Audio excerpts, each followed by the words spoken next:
I'm Jay Pitts, a real estate broker, agent, leader, and investor. For the last decade, I've navigated the craziest of real estate markets this country has ever seen, selling over 2,000 homes, moving in and out of markets, always ahead of the curve. And now I'm bringing that perspective to you. This is your resource, and Real Talk About Real Estate starts right now.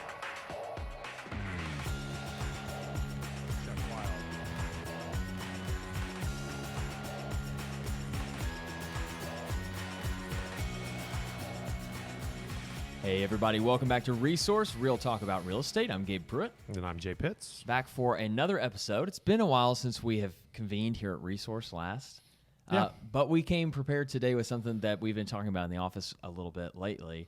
Something kind of unconventional, something that you may not, furrow your brow at when we bring it up to you. But it's an interesting topic. It's something that's been getting a lot of buzz around the country, I guess, in certain circles. So it's something that we thought we should tackle today. I think agents might be surprised, especially of one variety or the other, to hear the approach that we're going to. I think it's safe to say that we're going to recommend. Isn't that fair? Yeah, recommend or at least recommend trying.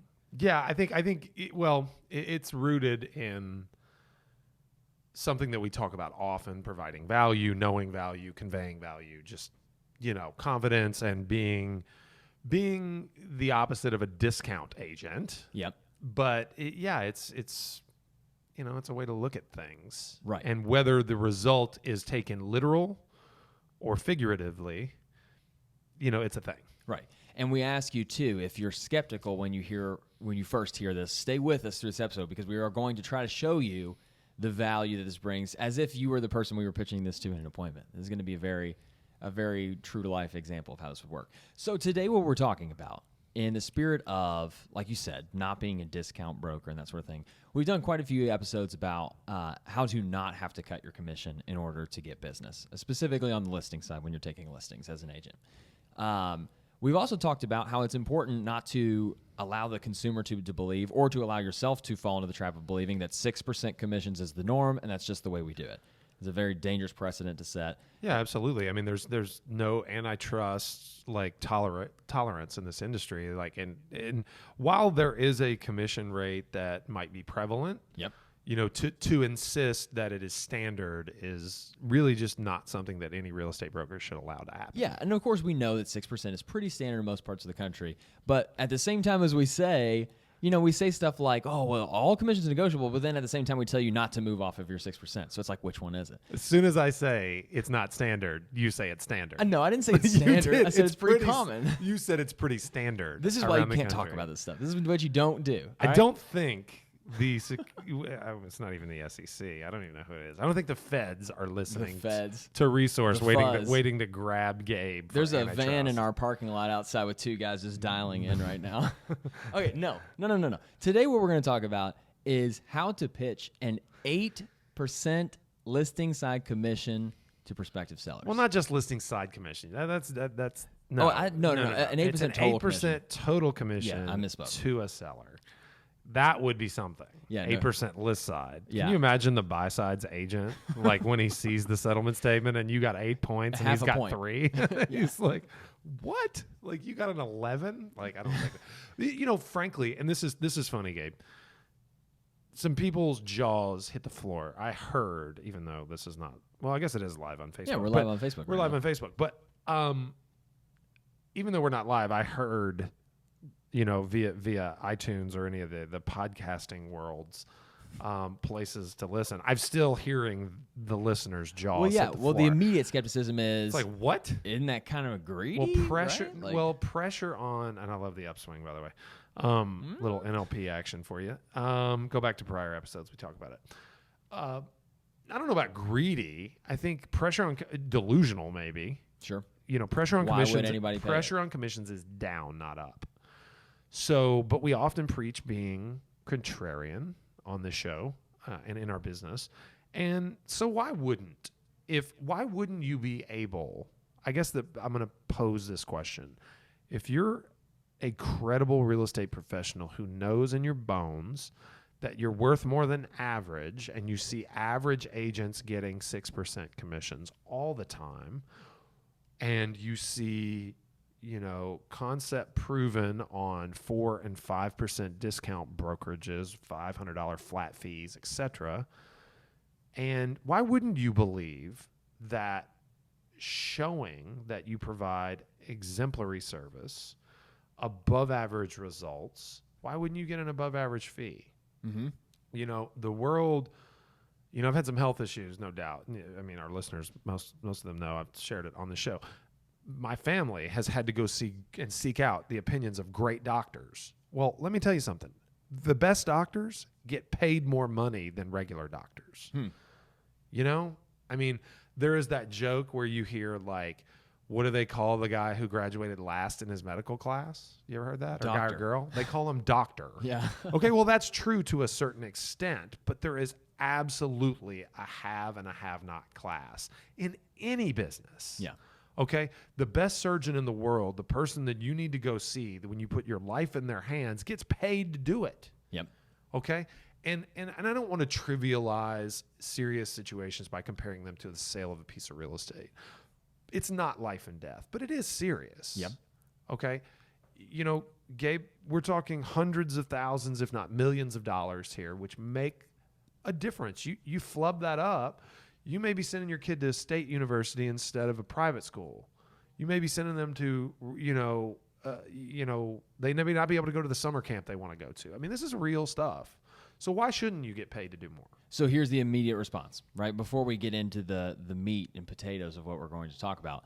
The first thing is, okay, I get what you're saying. If I believe that I'm worth more and I can prove that I give above average results, then I should be entitled to an above average fee. I track with you on that. That makes sense. How on earth do I pitch that to the seller without them getting to the place where they're like, well, yeah, you do this, this, and this, but if someone else can still sell my home and they can still do it for less, that's all I'm looking for. It's really cool that you do more Facebook ads than anybody else, and it's really cool that you have this fancy that with your listing photography, but if Agent X is going to sell my house for $6, I'm going to sell it for $6. Okay, so there's a misnomer here, okay? The misnomer is that you must show more. You must prove that you do more to justify receiving more. Sure. It's not, but that's a misnomer. It has nothing to do with effort.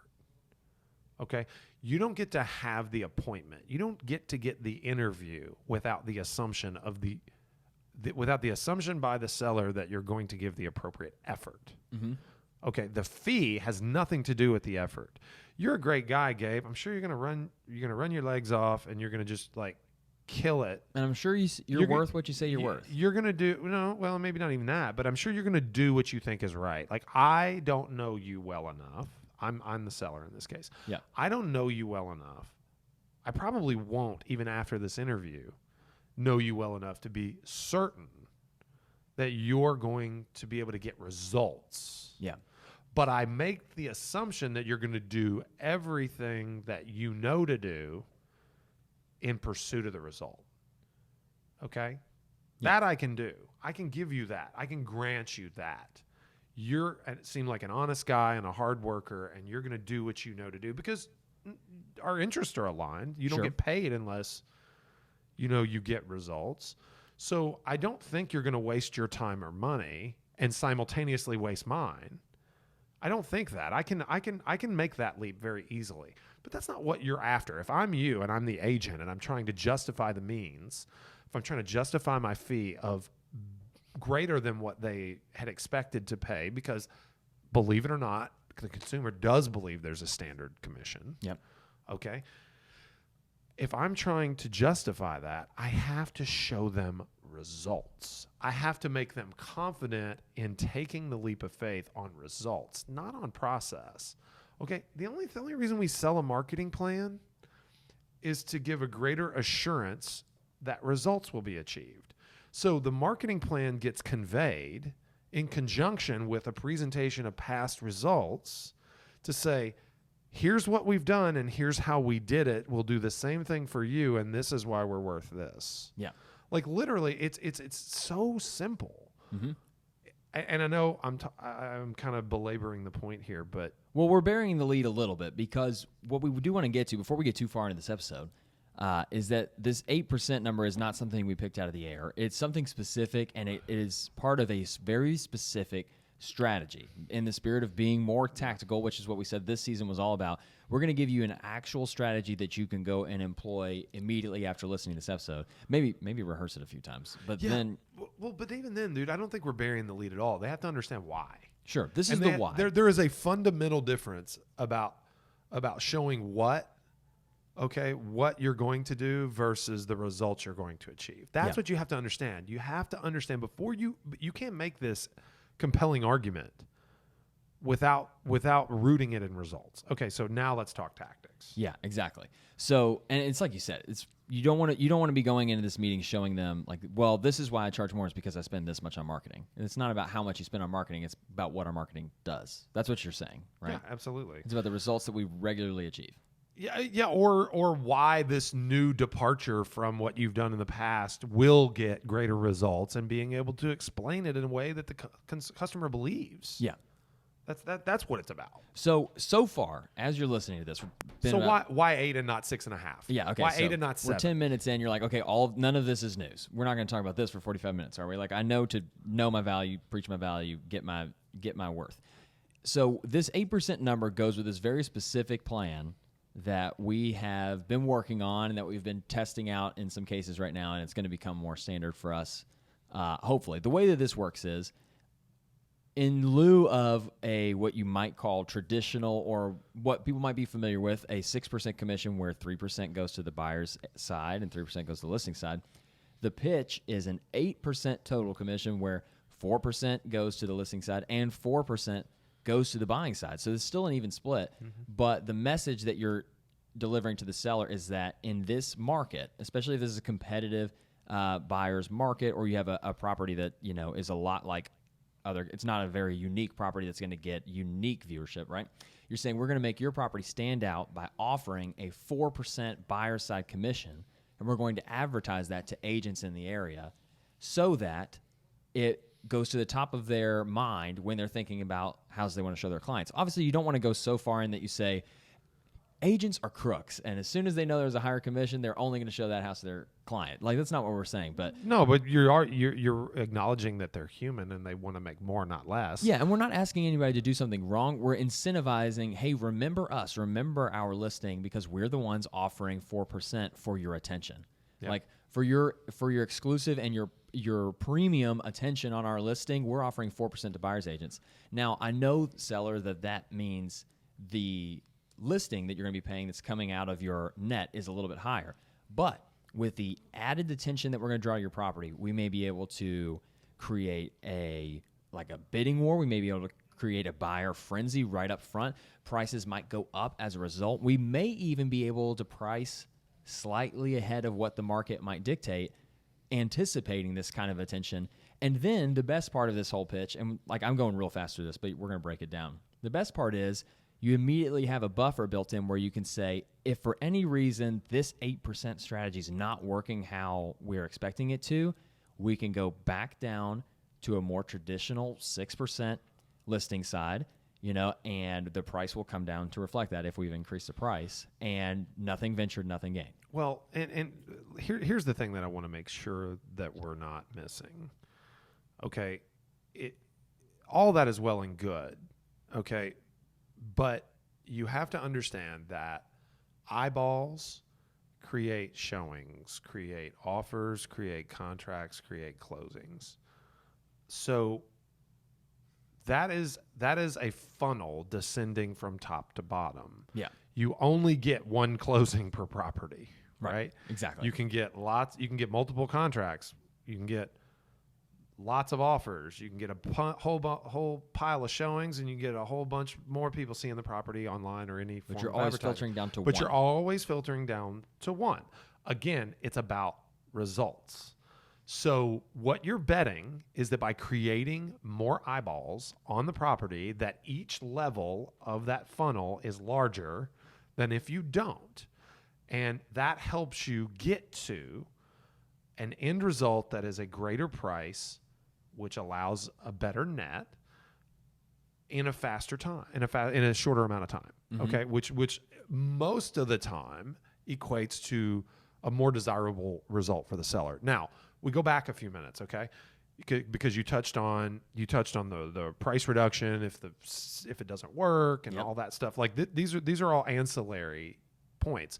The only reason a seller would ever do this is if they believe it will net them more money. Yeah, exactly. But it's a manageable. It's relatively small.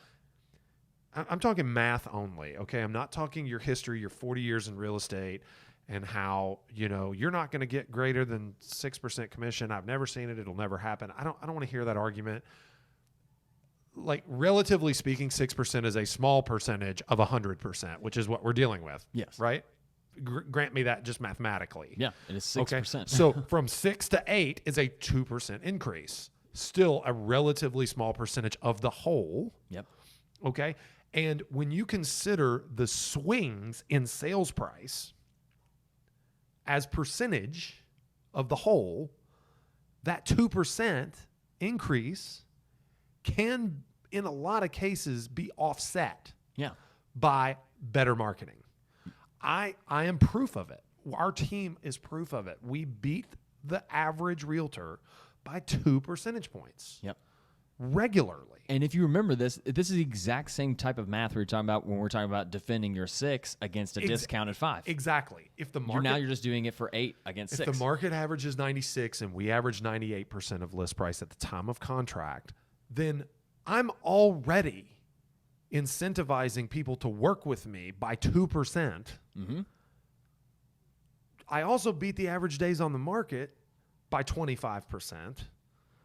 So really, people should pay me 2% more and then still get a better result than with the average realtor. Yeah. You follow? Yeah. Okay. So, but I'm not even saying that. I'm not even asking for more money for myself for the same work I've been doing. Exactly, which is what it might have sounded like. Which what it might sound like, okay, to the layperson or to the agent that is not enlightened to this, the way all this breaks down fundamentally. What I'm asking is that Mr. and Mrs. Seller, show me some faith here. Look at my track record. I'm going to raise your price by 2%. Yep. If you're selling a median priced home in our market, it's $200,000. That's $4,000. The difference to a buyer between 200 and 204 is negligible. It's a few bucks over a month over the course of 30 years. Exactly. Okay. I'm going to incentivize their agent to the tune of $2,000 to help me sell your house faster and for more money. And I'm going to use the extra $2,000 you're going to pay me, right, to make that happen. Yep. Okay, we talked about the classic commission objection handler where you say, I pay, of my 6, I pay 3 to the buyer's agent, 1 to run my office, 1 to market your property, and I have 1 in profit. Yeah. I'm not looking for an extra 1 in profit. Exactly. And what I was going to say in a minute, and we can skip it all together now, was what happens when you get hit with the objection. Well, this plan sounds great. Why don't we just do 7? Why do you need an extra point? The extra points to incentivize because I the buyer. need the 1%. Yeah. To triple down on the marketing. On the marketing to agents. We tell people that we market half the time. Half of our time is spent marketing to consumers. The other half is spent marketing to real estate agents. Now, I'm going to double that. Yeah. Actually, I'm going to triple it, because if you look at it in terms of percent, I'm going to take the 1% that I had for marketing your property. I'm going to split it in half, and I'm going to go consumer here, half a point, agent here, half a point. I'm going to add another full point. Yep. Onto that. So it's 3 times it's the market. 3 times what it would have been. Yeah. 3 times what it would have been in terms of marketing spend. Yeah. And that's what I'm going to do. And so I'm going to take that 2% gain I've got on the market and that 25% in time, and I'm going to explode it. Yep. Is what I'm going to do. That's what I need your faith. And guess what? Like you said, if it doesn't work, we'll drop the price to 200. We'll drop the commission 2%. Yeah. Now we're back at 6. And here's how we'll move forward. You build this scenario, and you're gauging their reaction the whole way to Absolutely. see what they're thinking. If there's obviously a bunch of tension, and you seem like there's a lot of this that's happening where they feel kind of boxed in, they don't know if they're comfortable with this. Yeah. You can always say, well, and if this is not your cup of tea, if you don't think that this is exactly how we do it, don't worry. There's always the classic 6%. And then guess what? You haven't lost anything. So you've changed the conversation from can I get less than 6 to can I get 6? Now they're relieved to get 6. Exactly. Okay, now those consumers out there, guys, we're not they We're not trying to figure out how to hoodwink you. We're not using Jedi mind tricks. Here the thing you need to understand is that if you're a consumer, you want the best agent. You want the agent who's willing to push the envelope. Well, and it's like you said, this isn't about trickery. We're not trying to teach you the magic word to say or the expression or the NLP to use to convince somebody. It's like you said, it boils down to math. If you've got a calculator, you can show somebody why this is beneficial to them. No, absolutely. And with the results behind, I mean, look, I had to prove the concept on the original marketing plan by starting somewhere. Okay, here's another thing. Agents, back to you. Consumers, hang with us. Agents. This is a real story. So Doug Edrington, a guest, two-time on the show very recently, a couple of weeks ago, two-time guest, really started this train of thought for me. Okay, started it several years ago, and what that manifested into, agents, don't shoot me, manifested into a 3.5, 2.5 buy side 6% split from my standpoint. We took the extra. Not always we popular. took it wasn't popular, but it worked. And we took the 0.5% and we doubled down on marketing, and we got great results. So it's kind of like the opposite school of thought. You're getting the extra marketing dollars to double down on your consumer marketing. Banking on the fact that the consumer will compel the agent to show the listing despite it being a discounted commission. It's the opposite. It's the opposite. It's not the opposite. It's placing less value on the buyer's agent. And unfortunately, I found myself in a situation where I felt like that's where we needed to be. We were doubling down on believing that we could communicate directly to the consumer. Exactly. Not needing to go through their intermediary. And we did. Yeah. And we did, and it worked. And agents who didn't bring their value got pissed at me, and that's fine because I'm willing to be a contrarian. Mm-hmm. I'm willing to take the heat. I'm willing to debate anyone. I still believe those things, by the way. Did you ever have sellers in listing appointments that expressed concern about the 2.5? They brought it up. Enough? They brought it up, and then I sold their house in 3 days and under multiple offers, and based on the original marketing blitz that we did to get like an amazing amount of showings. Okay. The point is, you get paid your value. The market is a great equalizer. Okay, so I kind of lost my train of thought there, but here's what I think. Where you were talking about Doug, and you were talking about how you started. Yeah, this. where we were headed is he inspired me to look at commission split and marketing, and understand that these percentages are infinitesimal. The movement of them in one direction or another can have large effects or it can have minimal effects depending on what change you're making. And it's all about how you frame it too when you're talking to the client, because think about when you increase the 6% commission by 2 more additional percent. If in their mind they're thinking 6% is the total, 6% is 100% of the commission. We're talking $4,000. Yeah. Literally, they will sneeze $4,000 in a counteroffer, like two weeks down the road. Exactly, that's what I'm saying. That's balk the way they need to be looking at it. If it's not presented the right way, they'll balk in an appointment. If an agent goes in and trips over their words and is not confident and doesn't show them the value, they will balk. They will roast that agent for that. Yeah. But then they'll sneeze it away in 2 weeks when the emotion of the sale has set in, and that they think that's the only offer they're ever going to get. Yeah. Okay, it's not true. Yeah, well, what I'm saying is if their head is in the negotiation mode where they're not thinking about the end result, like you have not prepared them by thinking about results, like you said at the top of the episode, and they're just thinking about how to win this spar with you about commission, 2% additional on top of a 6% commission is a 33% increase of the commission, right? Like if that's what their head is doing in math, it's 2%, 2%, 2%. That's 6%, and then another 2%. It's $4,000, Gabe. That's what it really is. That's what you have. It's $4,000. You have to get them there. You have to help them understand that it's $4,000. Yeah, it's $4,000, and I'm going to get you more than 4 in exchange for it. Yeah, that's all. That's all it is. It's a triage. That's it. Mm-hmm. Like literally it. Period. Point blank. End of story. Really, no further need for conversation. Yeah, $4,000. Were you willing to bet on me that I can take this $4,000 that you're giving me and return you $5,000? That's all we're talking about. Yep. Okay. So invest a little more, and I'll turn it into positive.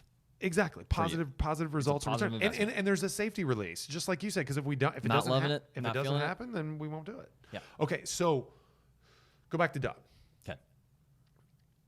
He inspired me to look at this by telling me the story. Real situation in his career as a real estate agent, relatively new to the business. He comes in the office. Another new agent is working floor time. Okay. Who remembers floor time? You ever heard flow time is slow time? That's what they used to say. Anyway, you sit in the office and do your paperwork. It's like sitting in an open house when nobody shows up. Back in the car days, it was called the lot lizard. Whoever the lot lizard was the person. I've heard lot lizard used in a very different way, Gabe. Okay. And I'm not going there. It involves truck stops, and I'm not saying anything more. Okay. Not what I was talking Whole nother thing. We got a segment of listeners really laughing right now. Okay. So you were talking about Doug. Doug told the story that he walked into the office and another new agent was working floor time and got a phone call. And it was a lady who was, this is probably the reflection of the time. It was probably 15 years ago that this happened. And the new agent had just got off the phone with a prospect who was on their way to the office. And they had like 15 MLS sheets printed, which we don't print stuff anymore. So, those were the days. Anyway, they were printed out. She'd probably just sent a fax to laid across. It's 2019, Karen. Shout out to the broke agent for that meme. I was going to see Die Hard in theaters after this. Gabe, you got to stop. I'm sorry, go ahead. Okay, so MLS sheets laid out, like 10 of them. Yeah. And she's like raking them off the table into the trash, like narrowing it down. Doug's to watching like 4, this, right? And he's watching this happen. He's like, what are you doing? And she's like reordering them and raking these in the garbage and like really just kind of like staring at her list. And he's like, what are you doing? And she's like, well, I'm figuring out which houses I'm going to show this lady. Oh, okay. Do they meet her criteria? Yeah, they all meet her criteria. Oh, okay. Well, then, why are you not showing them all? Oh, well, I've got another appointment this afternoon and I'm going to show her 4 houses and these 4 have the highest commission. And it was like, there were 2%, 2%, 2.5%, 2.5% gone. Yeah. These are 3, 3.5, 3.5, and 4. Right? Which is funny. It's, Chattanooga is a smaller city than Louisville. Okay. Chattanooga is where Doug's from, if you haven't watched before. But he's from Chattanooga. Chattanooga is a smaller city than Louisville. It's not a major metropolitan area, but it's a nice little city. And, growing up in a place that is a tad more rural than Louisville, I've experienced real estate professionals that have offered substantially like higher and lower commissions, and I've seen the range was way I've seen 10% on land, like land sales, like auctioneers get 10% buyer's premiums. So some people there are places where commissions are. And then there's like flat rates too. There's flat rates on discounts, and anyway, that's a whole other thing, right? So. Yeah, Doug basically was just like the light bulb went off. And so he started doing research and he was able to substantiate, which I can't in our market, it doesn't happen enough. But he was able to substantiate that homes with greater than 3% buy-side split sold for like X amount faster. And so that led him to go in the direction of offering above average buy-side commissions.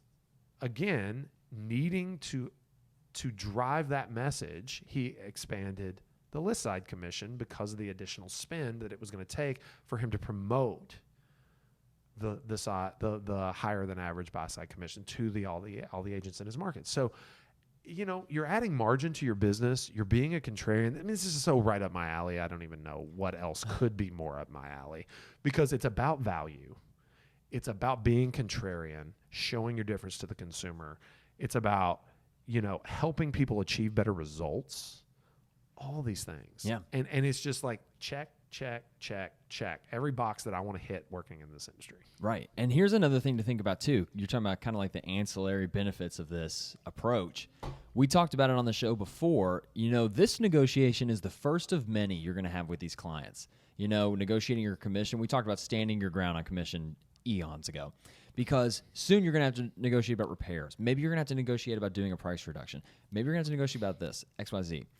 If you can go into an appointment, especially if they've had other appointments before you, and you can get someone excited about paying you more than they thought they were going to pay someone else because they believe in your plan, they believe in your strategy, if you can win over that, like them in that negotiation, there's not going to be anything you can't convince them to do when they see that your results speak for themselves and that you know what you're talking about and that you have a plan. If you can get them to pay more than they thought they were going to pay and be excited about it, then you're set. Like you're set for the whole transaction.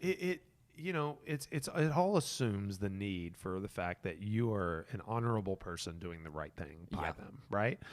But they need to see the benefit to them. But yes, and if they believe that this is going to be a benefit to them now, and you deliver, then there's no reason they wouldn't see the benefit as you convey it to them on their repair counter, or what to do when an appraisal comes in late, or and the unsung here. And look, here's the thing: I was always taught you don't give away your commission on the front side.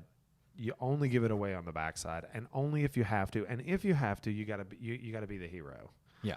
So when you've got an extra point on every deal, it's a little easier to save a deal.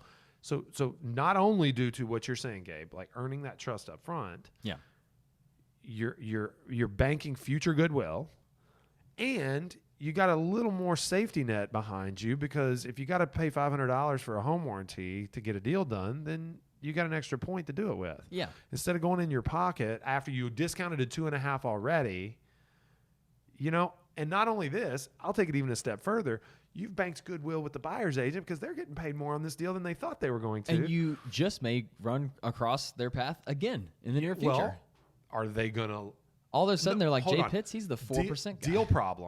Deal problem is $500. You might get $250 from them because in the spirit of cooperation, you've agreed to compensate them well to start with. Yeah. That's one.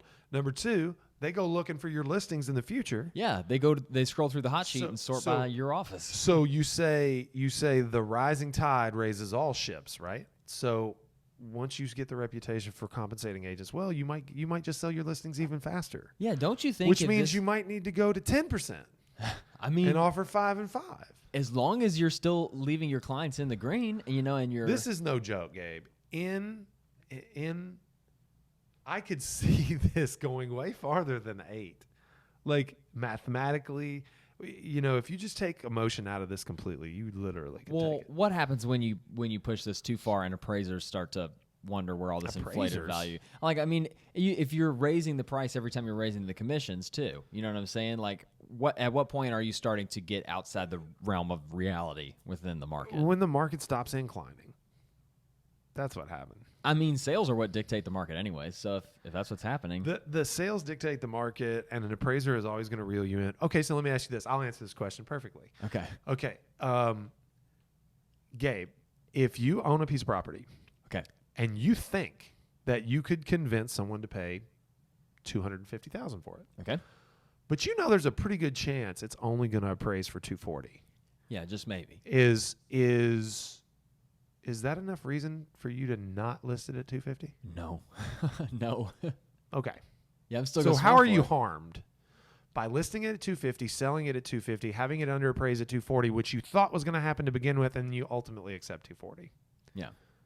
What, I mean, how are you harmed? We still got the most that was your emotions, earthly possible. Your emotions got harmed. That's all. Yeah, I mean, you got maybe excited. It's a bummer. You got excited when you thought you might get an extra $10,000, and that ultimately you got let down on that front. But literally, who knows? You might set the new. You might just be the new normal. And guess what? That's exactly right. Because you might get that shocking appraisal where they agree. Records get set all the time in neighborhoods, right? I mean, to me, the fact that it might not appraise is not a reason not to try. Yeah. So exactly. I hope we're driving this point home. Yeah, maybe if at the beginning you were like shaking your head, but maybe now you're like, I could see where I could run into this. What do you think are the number one, are the biggest problems that someone's going to face? Maybe the biggest objections or the biggest issues, hurdles they'll have to overcome when they're presenting this for the first few times? I think the biggest challenge, here's what I think. I think the biggest challenge to implementation is the law of big numbers. So right now in the Midwestern markets, this is a lot easier to pull off. Because on a percentage basis, I see where you're going. On a percentage basis, the numbers are a lot smaller. Yeah, our examples are revolving around a median $200K. So when you multiply that by 5 and your median price becomes $1 million, all of a sudden 2% is all of a sudden, I mean, all of a sudden 2% is $20,000, and you can buy your kid a used Honda for that. They're like, do you need $20,000 to market this to agents? Yeah, like Facebook ads don't cost 5 times more in LA than they do here. Exactly. Right. So there is a certain segment of our listenership that They will have to get creative. And it's those same markets where there's stronger pressure, downward pressure on commission. So just like push it a half point each. Yeah. Go try to use this to get 6 instead of trying to get 7 or 8.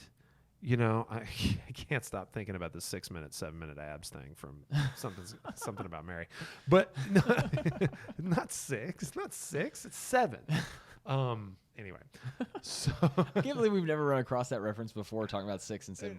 Yeah, I have no idea. But anyway, so yeah, you just use this as a basis to get whatever your value is. Mm-hmm. Like, I'm not saying, frankly, here's another shocker.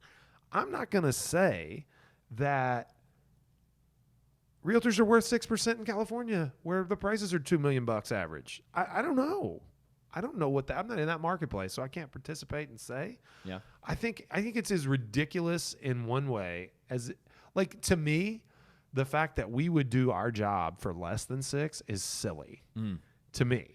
In this market. In this marketplace. In this market where we are right now, Louisville, Kentucky, as hard as we work, as good a results as we get, the fact that we would ever accept less is kind of silly to me. Sure. The fact that how anybody that does it as well as we do it would ever take less than 6, everything you have to do to compete, is silly to me. Yep. But that doesn't mean that number isn't 5 in California, where the price is 5 times as 5x. Yeah. Our median price. It doesn't necessarily mean it's 5 times harder to close a deal. There is literally, it's not a linear relationship. Exactly. Is what I'm telling you. So anyway, that's kind of. But yeah, my for a standpoint. large swath of our listeners, this is applicable and something that they could probably try and use and get some real good use out of. Yeah, it's just a pre-frame at worst. You pre-frame your value with a number that's here when you're willing to accept slightly less to hold where you're at. Mm-hmm. If you can make a compelling argument for 8, there's a good chance you're going to get 6. Okay, here's another challenge that you might come before we run out of time. What if your market is experiencing just buyer craziness right now, where your seller is not convinced that they need extra money in order to generate, first day madness? They're like, my neighbor sold in one day, house down the street sold in one day. Push the price. Yeah. Okay. Be the agent that has the guts to push the price. If you're gonna be the agent, if you're gonna try and perpetrate this upon an extreme seller's market, right? Yep. Which it works better in a buyer's market. Exactly. You're solving a problem with You're this. incentivizing the buyer's agent to favor your property over other inventory. When inventory is short, it's harder to be favored. So if you're going to try to do this in an extreme seller's market, which there aren't very many out there anymore. Okay. Like, we're kind of in a seller's market, but it's not like it was. Not last summer. And it's certainly not in most higher price markets around the country. If you're in an extreme seller's market, you've got to push the price. Be the one that has the guts to push the price, and understand what the contingencies are. If you don't deliver, you got to roll it back. Yeah, and it's like you said, that's where the escape clause comes in. If they're worried, like, we're going to lose valuable days on market if we overprice and people, aren't into it and they turn us aside, well, we can always walk it back, and we can always go back to a more traditional strategy, and we're going to achieve the results that we say we achieve. Here's proof that we achieve those results. And if you're not comfortable taking that risk, let's just do it at 6. Sign here. That's it. Yeah. Okay. That's fine. You know what? I totally understand that. I'm willing to do this nothing. for you. I'm willing to do this. Yeah. You make it a special case. Oh, yeah, in this case, you're a special. We'll do the 6 or the 5, whatever it is where you are. Because remember, there's no standard. I would go hard at the 8. Yeah. If I'm you, that's what I do. Interesting. Well, I mean, that's the basics of it. There's nothing. I'm trying to think if there's any major objection that you would uncover besides you're greedy. You touched on the greedy thing. But yeah, but you when immediately overcome that by showing how this is not about making me more money. This is about making you more money. Yeah, like, it's about this is a tool. Like, okay, so I often tell sellers, okay, you really only have a couple of decisions to make, and to make those decisions, you have a couple of things to analyze. Okay, number 1, you have to decide, am I hiring the right agent? Okay, 1. Okay, 1. You have to answer the question, am I pricing correctly? 2. Okay.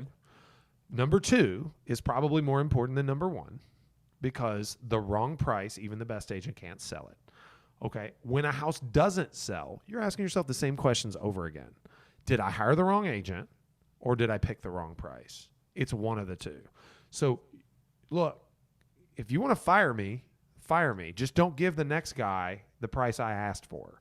Yeah. Okay. That's what I'm telling you. Don't make me the guinea pig, right? Or you won't do what I say until you fire me. I don't want to be the one that dies during the scientific testing and they find the cure for the next guy. Like literally, I would give me the cure. Right. Like I'm telling you what the problem is. This analogy took a dark turn. It took a really weird turn. But no, that makes sense. Marcy's giggling over there. Anyway, no. Just give me the cure. Yeah. I'm telling you what the problem is. Just give me the cure. I'm not the reason. If you think I'm the reason, if you think the next guy can get this price, that's fine. Yeah. Give it to him or her. Let them try it at this price. You're not going to get the result because this is the problem. Yeah. And when you were saying that a second ago, the thing that you brought to mind for me from a resource episode from probably like 2 years ago was you say something about how under no circumstances do I ever leave money on the table. It's not what I do. I don't sell any houses for less than what they're worth. No. I don't do it. It's not part of my brand. No. I won't do it. So I'm proposing this plan because I believe I can sell your house for more than you think you can sell it for, and I can make you more money. And I'm not going to tell you I'm going to sell your house for less than I think I can. No, absolutely not. I would never do that. I'm on your side. Like I don't know how many times I said it today. I was talking to a friend of mine today, and I was like, "Look, dude, we're not leaving any money on the table." Yeah, if there's money to be had, like we're going to find it. He said to me, Luke Andrews, one of our pod leaders here on the team, met with a client of mine and did a prelim kind of walk through, and he'd shown him a couple of houses. Things were a little busy and hectic, and Luke was helping me out with that. He said, I think we can get this price for your house. And the guy was like, I don't know about that. And I'm like, you know what? We're not leaving any money on the table.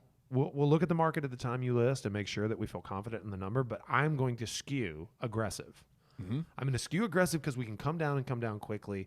We can evaluate more information that we will have in our possession after the property hits the market than we had before it went to the market.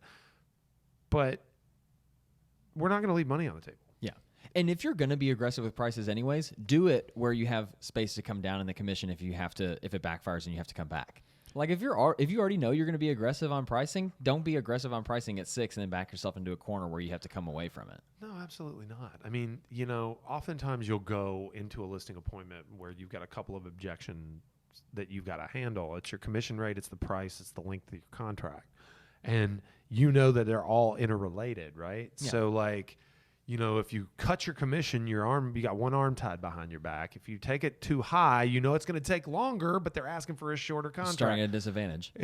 You're putting yourself at a substantial disadvantage when you do any of those things. So you've got to basically keep all that in mind when making concessions at any point in time. But the best thing to do is just convey your value, earn their trust, and don't make concessions. Exactly. And so it's easier to not make concessions when you go in asking for a little more. And you're gonna get the attention that comes with being the contrarian. Yeah. And so maybe in summary, to wrap this episode up, the best news is you don't need to go out and learn any new technique in order to make this a reality right away. You're using the techniques you've already honed over your career in real estate and negotiating. All you have to be able to do is math. If you've got access to a calculator, you can successfully pitch this to anybody that you would successfully list with anyways. Yeah. It's just adding one math equation and seeing if they get excited about it. It's very simple. Yeah. So if you've got any questions, feel free to reach out to us. We're live on Facebook. If you've not been watching our episodes, you can find us at the Resource Podcast Facebook page and watch this live. But you can always send us your questions. Let us know if you have any issues, and we will get in touch with you. We'd love to hear from you. But that's a wrap for today on Resource, Real Talk About Real Estate. We'll see you all soon. See you, folks. It died about